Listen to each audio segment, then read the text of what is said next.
ಜೋಶಾಗಿದ್ದೀರಲ್ಲ, ಇರ್ಲಿ ಪರವಾಗಿಲ್ಲ. ನೋಡಿ, ಯಾವಾಗ್ಲೂ ನಾವಿಬ್ರು ಹೀಗೆ ಜೊತೆ ಇರ್ಬೇಕೆನ್ನುವುದೇ ನನ್ನ ಆಸೆ. ಒಂದು ನಿಮಿಷ ಕೂಡ ನನ್ನ ಬಿಟ್ಟದಲ್ಲೋ ನನ್ನಿಂದ ಆಗೋದಿಲ್ಲ. ನಿನ್ನ ಆಶೆಯನ್ನು ಆದಷ್ಟು ಬೇಗ ಈಡೇರಿಸ್ತೇನೆ. ಇವತ್ತು ಸಂಜೆನೆ ನಮ್ಮ ಪ್ರೀತಿಯ ವಿಷಯವನ್ನು ಮನೆಯಲ್ಲಿ ಹೇಳುತ್ತೇನೆ, ಸರಿನಾ? ಸರಿ, ಆದಷ್ಟು ಬೇಗ ಆ ಕೆಲಸವನ್ನು ಮಾಡಿ. ಯಾಕೆಂದ್ರೆ ನನ್ನ ರಕ್ತದ ಕಣಕಣದಲ್ಲಿಯೂ ನಿಮ್ಮ ಹೆಸರಿದೆ, ನಾನು ಉಸಿರೋ ಹೃದಯದಲ್ಲಿಯೂ ನಿಮ್ಮ ಉಸಿರಿದೆ.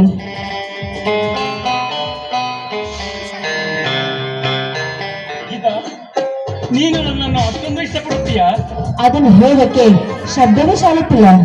ಯಾಕೆಂದ್ರೆ ನಾನು ಉಸಿರಾದ ಉಸಿರಿನಲ್ಲಿ ನೀವಿದ್ದೀರಾ. ಹಾಗಾದರೆ ಪರೀಕ್ಷೆ ಮಾಡೋಣವೇ? ನೋಡಿ, ಈ ಪರೀಕ್ಷೆಗೆ ನೀವು ಏನ್ ಹೇಳ್ತೀರೋ ಅದನ್ನ ಬೇಕಾದ್ರೆ ನಾನು ಮಾಡ್ತೀನಿ. ಬನ್ನಿಲಿ, ಅಲ್ಲಿ ನೋಡಿ, ಅಲ್ಲಿ ಕಾಣ್ತಿರುವ ಆ ಬೆಟ್ಟದಿಂದ ಕೆಳಗೆ ಹಾರು ಅಂತ ಹೇಳಿದ್ರು ಹಾರಿಬಿಡ್ತೀನಿ. ಇಲ್ಲಿ ಬನ್ನಿ, ಅಲ್ಲಿ ಧುಮುಕುತ್ತಿರುವ ಜಲಪಾತದಿಂದ ಜಿಗಿದ ಅಂತ ಹೇಳಿದ್ರು ನಾನು ಧುಮುಕ್ಬಿಡ್ತೀನಿ. ಆಯ್ತೆ? ಬೇಡ ಬೇಡ ಗೀತಾ, ಅಷ್ಟ ದೊಡ್ಡ ಕೆಲಸ ಏನು ಬೇಡ. ಮತ್ತೇನ್ ಮಾಡ್ಬೇಕು? ಅದು ಅಲ್ಲಿ ಕಾಣುತ್ತಿರುವ ಎಲ್ಲಿ ಅಲ್ಲ ಗುಲಾಬಿ ಹೂವನ್ನು ಕಿತ್ತುಕೊಂಡು ಬಾ, ಅಷ್ಟೇ. ಅಷ್ಟೇ ತಾನೇ? ಇದು ಯಾವ ದೊಡ್ಡ ಮಹಾ ಕೆಲಸ ರೀ.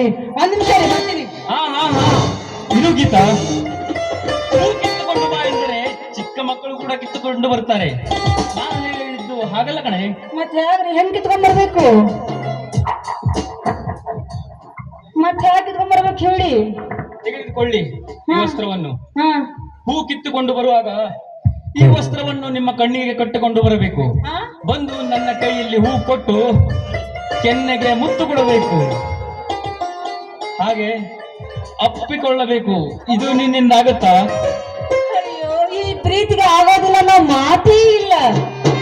ಈ ಪ್ರೀತಿಗೆ ಸಾವನ್ನವಿಲ್ಲವೇ ಇಲ್ಲ. ನೋಡಿ, ಈ ಚಾಲೆಂಜ್ ಅಲ್ಲಿ ನಾನೇ ಗೆಲ್ಲೋದು. ಹೀಗೆ ಹೋಗಿ ಹಾಗೆ ಕಿತ್ಕೊಂಡು ಬರ್ತೀನಿ. ನೀವು ಇಲ್ಲಿರ್ಬೇಕಾ? ಆಯ್ತು ಗೀತಾ, ಇಲ್ಲೇ ಇರ್ತೀನಿ. ಪ್ರಿಯ ನಿನ್ನ ನೀಲಿ